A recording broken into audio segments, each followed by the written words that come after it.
The family barbecue was in full swing when my nephew Tyler decided to humiliate me in front of everyone. Again. "Hey, Uncle Marcus," he called out, waving my laptop above his head like a trophy. "Still pretending this ancient machine runs your successful coding business?" I was flipping burgers, watching him through the smoke. Tyler was 23, fresh out of MIT with a computer science degree and an ego that could fill a stadium. He'd been making jokes about my failed startup ever since he'd graduated 6 months ago. "Put it down, Tyler," I said calmly. "What's wrong?" "Afraid I'll see your bank balance."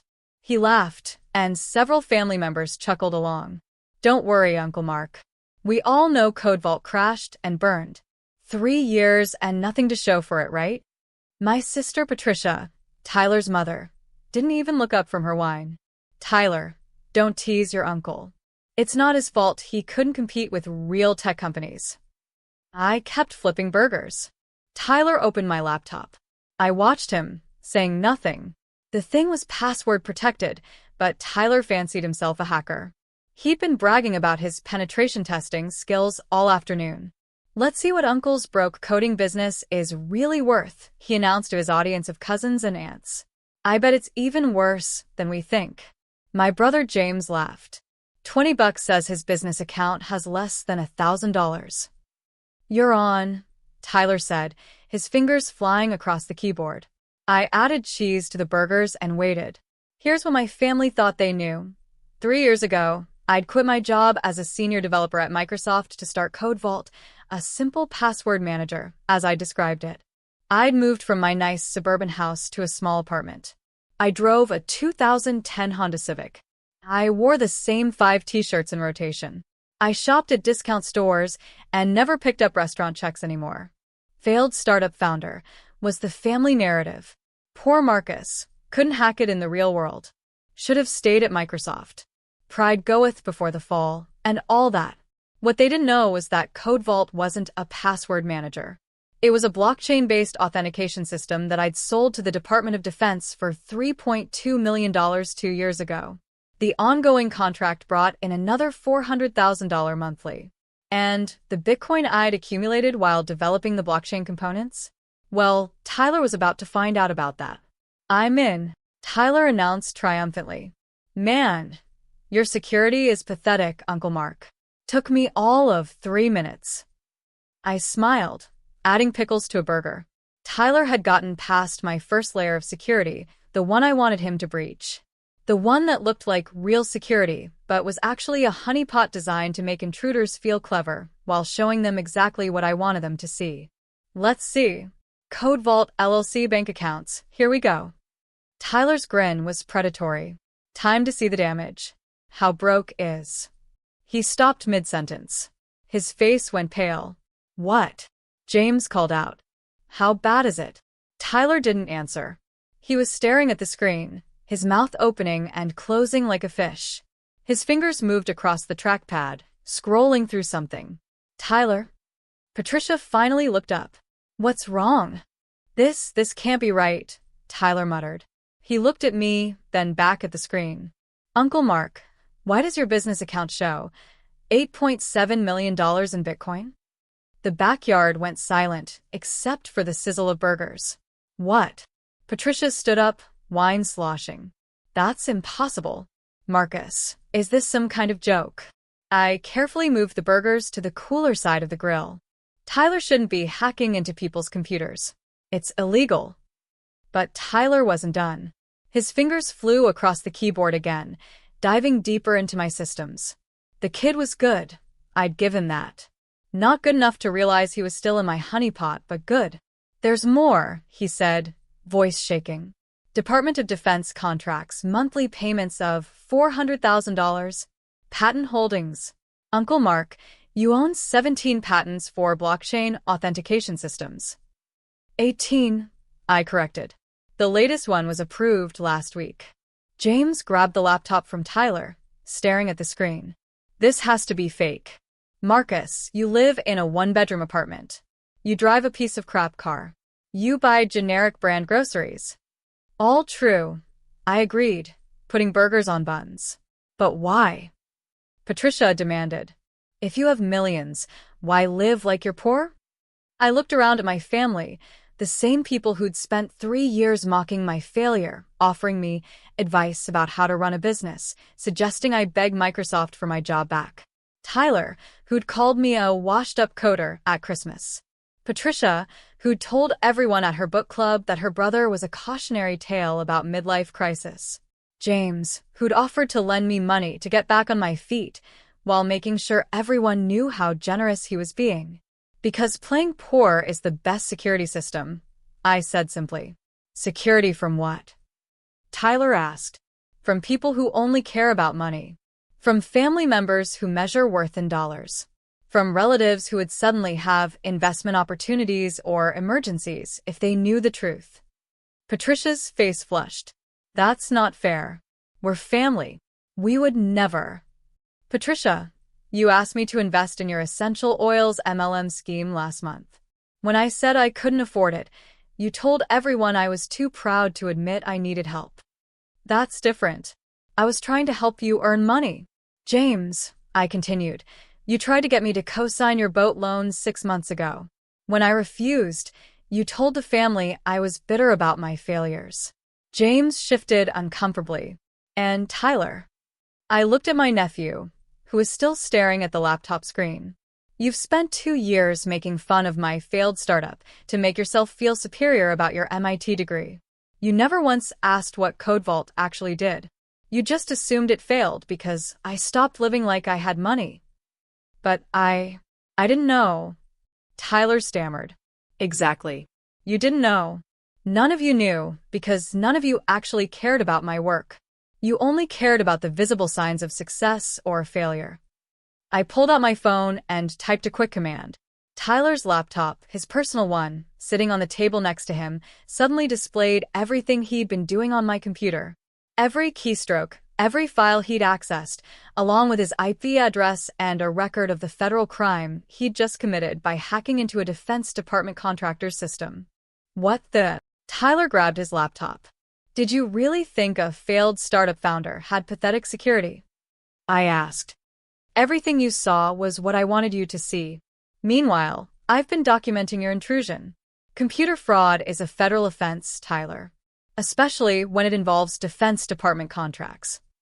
Tyler's MIT confidence evaporated. Uncle Marc, I didn't mean. I was just trying to humiliate me in front of the family. I know.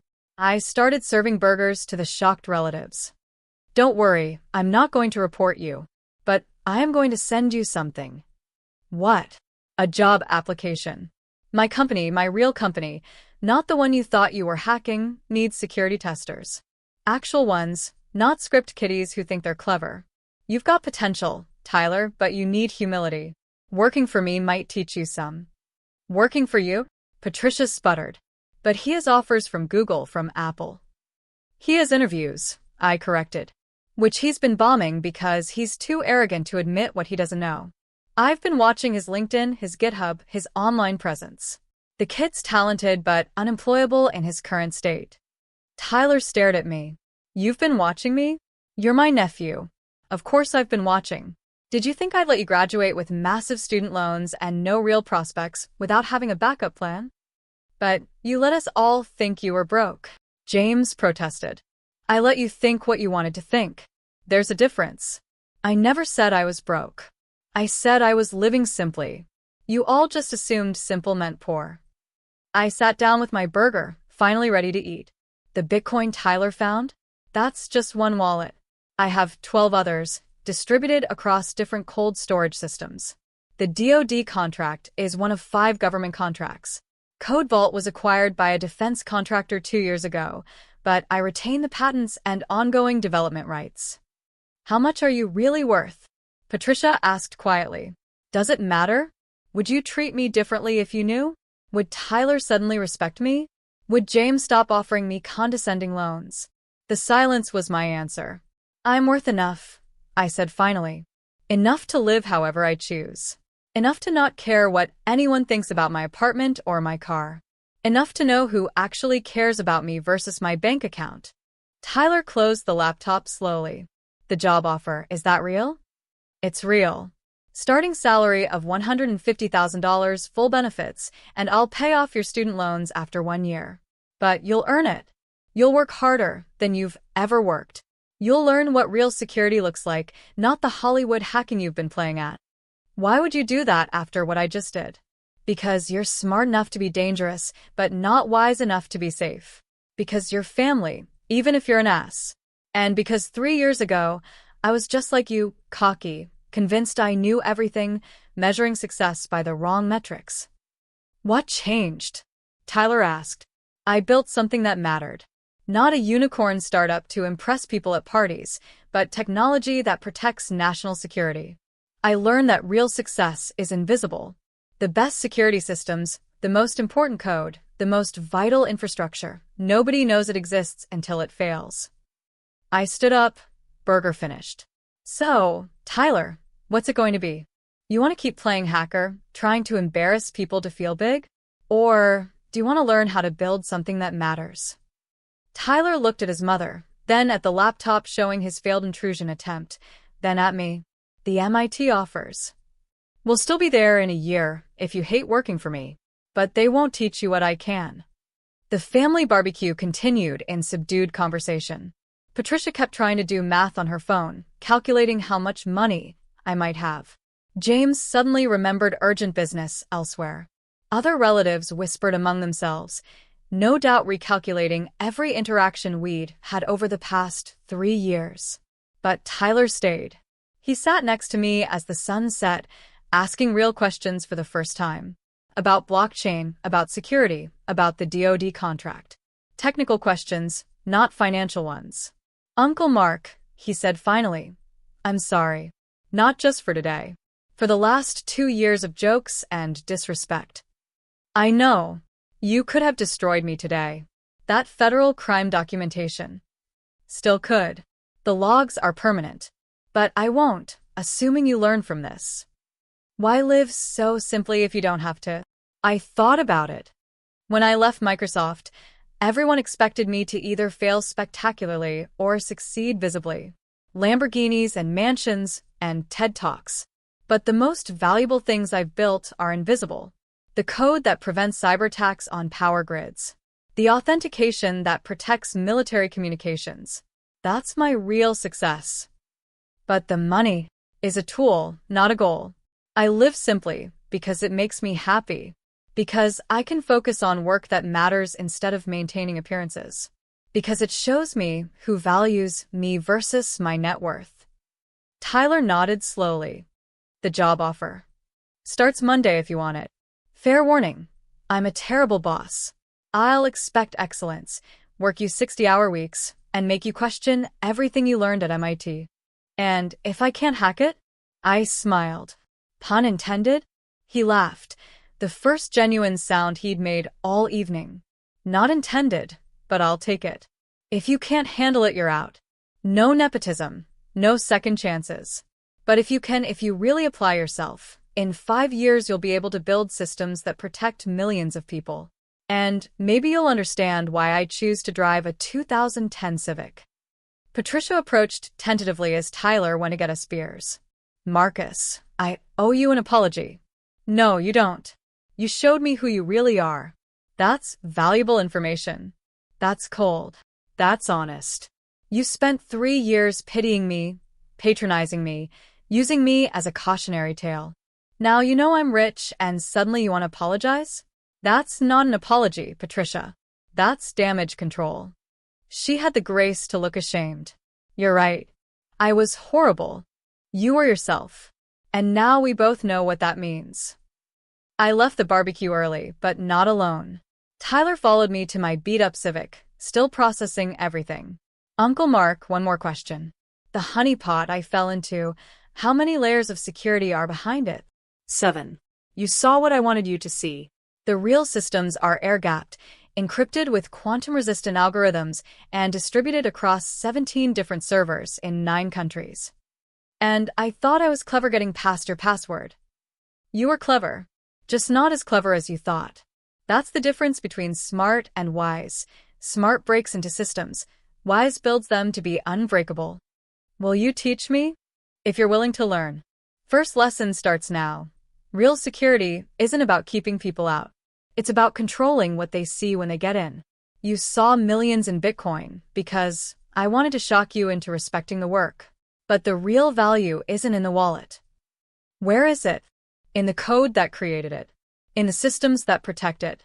In the knowledge that built those systems. Money is just a number, Tyler. Knowledge is power. He nodded, finally understanding. As I drove home to my simple apartment, I thought about the barbecue aftermath. By tomorrow, every distant relative would know about my millions. The requests would start, investment opportunities, loans, sob stories. I'd ignore them all, just like I had for 3 years. But Tyler would be in the office Monday morning, ready to learn. Maybe he'd become the developer he had the potential to be. Maybe he'd fail. Either way, he'd learned the most important lesson today. Sometimes playing poor isn't about hiding wealth. It's about revealing character. Yours and everyone else's. The Bitcoin in that wallet? It's real. All $8.7 million of it. But it's also bait, a test, a teaching tool. The real treasure was never in the accounts Tyler hacked into. It was in the code he never saw, the systems he couldn't breach, the security he didn't even know existed. That's the difference between looking rich and being secure. Anyone can flash money around. But true wealth is invisible, protected by layers of security so sophisticated that intruders don't even know they're still outside. Tyler thought he was hacking into my failed startup. Instead, he hacked into his own future, one where he might learn that the best security system isn't about keeping people out. It's about letting them in, then teaching them why they were never really inside at all.